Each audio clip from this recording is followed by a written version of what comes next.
안녕하세요.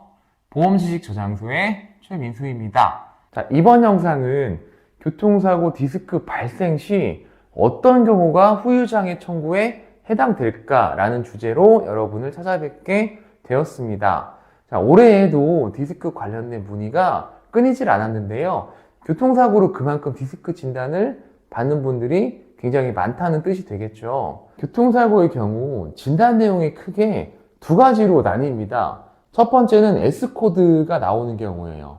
외상성 파열 진단이 나오는 경우인데요. 만약에 여러분들이 외상성 파열 진단을 받으시고 수술을 했다. 이런 경우는 후유장애 보상금을 청구할 가능성이 상당히 높습니다. 이 경우는 자동차 보험뿐만 아니라 개인적으로 가입하신 상해 후유장애 담보가 있다면 그 담보까지도 충분히 검토를 해볼 수가 있는 그런 진단입니다. 두 번째로는 여러분들이 S코드가 아니라 M코드가 나온 경우입니다.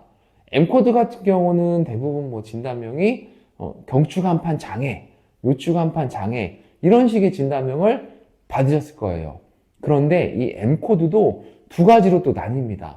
첫 번째로는 교통사고 기여도가 전혀 기재가 되어 있지 않은 말 그대로 그냥 퇴행성 질환에 해당하는 M코드가 있고요.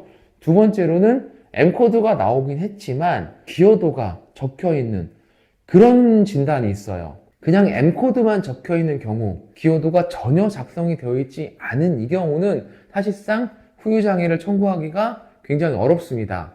M코드만 나온 경우는 후유장애를 청구하는 것은 사실상 시간 낭비, 비용 낭비, 체력 낭비 이렇게 될 수가 있는데요. 그럼 그 다음으로 기여도가 나온 경우는 어떨까요? 그 경우는 그래도 후유장애를 청구할 수 있는 길이 열린다고 보시면 되세요. 교통사고로 디스크 진단을 얻었다. 그래서 상담 들어오시는 분들한테 이 얘기를 똑같이 드리고 있는데 그러면 항상 이렇게 질문하세요. 그러면 제가 주치의한테 가서 소견서를 받아오면 되나요? 이렇게 물어보세요. 그러면 제가 뭐라고 답변하겠습니까? 예, 한번 물어보세요. 라고 말씀을 드리겠죠? 그러면 하루나 이틀 있다가 다시 질문이 들어오세요.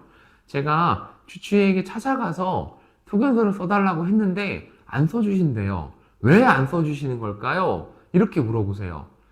제가 그 환자분을 데리고 의사 선생님을 만난 게 아니기 때문에 작성을 왜 안 해주시는지까지는 저도 알 수 없지만 그게 몇몇 가지 이유가 있습니다. 첫 번째로는 정말 퇴행성 질환인 경우예요. 교통사고 때문에 그런 것이 아니라 완전히 퇴행성 질환인 경우가 있습니다. 두 번째로는 경과관찰 기간이 너무 짧은 경우예요. 보통 교통사고로 MRI를 언제 촬영하죠? 짧으면 한 1주나 2주 정도 후에 촬영을 하죠. 긴 경우는 1개월 정도 후에 촬영을 하는 경우도 봤습니다. 자, 아무튼 이 기간이 그렇게 긴 건 아니잖아요. 의사 선생님께서도 그 짧은 기간만 보고 평가하기는 좀 어렵다는 거죠. 명백한 외상성 파열이면은 바로 진단이 가능하겠지만 M코드인 경우는 그렇지가 않다는 거죠.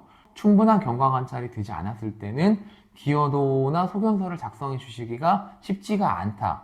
세 번째 경우는 여러분들이 치료를 받는 의사 선생님이 척추 쪽의 전문의가 아니신 그런 경우가 있을 수가 있겠죠. 그 다음으로는 어떤 보험회사에 약간 분쟁에 휘말리기 싫어하시는 그런 타입도 계실 수가 있습니다.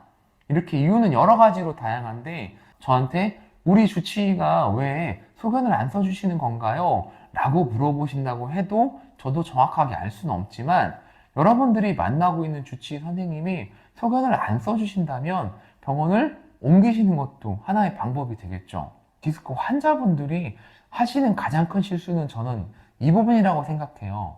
처음부터 너무 결론을 내려고 하신다. 아직 사고 나신 지 얼마 되지 않으신 분들이 특히 더 그러세요.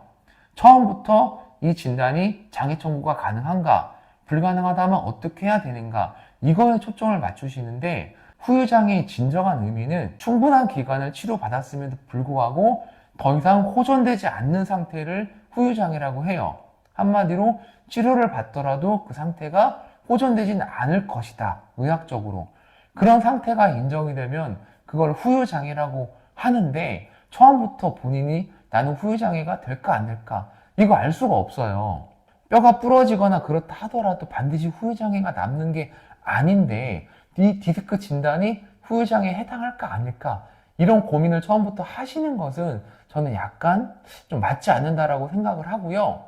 충분한 시간 동안 치료를 받았음에도 불구하고 통증이 호전되지 않는다. 그러면 그때 당당하게 주치의에게 가서 물어보는 거죠. 이거 왜 안 낫는 겁니까? 교통사고 때문입니까? 교통사고 때문에 그렇다면 기여도를 작성을 해 주십시오. 이렇게 요구를 하시고 보험회사 보상 담당자에게 당당하게 요구를 해 보시고 잘 안 된다. 보험회사 직원이 내가 제출한 서류에 대해서 이의 제기를 한다. 그러면 그때는 여러분들 곁에 저 같은 전문가에게 사건을 의뢰하시면 되는 겁니다. 다시 한번 정리하자면 충분한 치료가 일단 우선이에요. 교통사고로 디스크가 발생하는 환자는 너무나 많습니다. 그렇기 때문에 보험회사에서 후유장애를 인정하는 사례가 그렇게 많은 건 아니에요. 제가 이 영상의 모든 상황을 가정해서 다 설명을 드릴 수는 없기에 영상을 보시고 궁금한 점 있으시면 언제든 개인적인 문의를 남겨주시면 제가 최대한 개개인의 상황에 맞춰서 상담을 드리도록 하겠습니다. 오늘 영상의 내용은 여기까지입니다. 시청해 주셔서 대단히 감사합니다.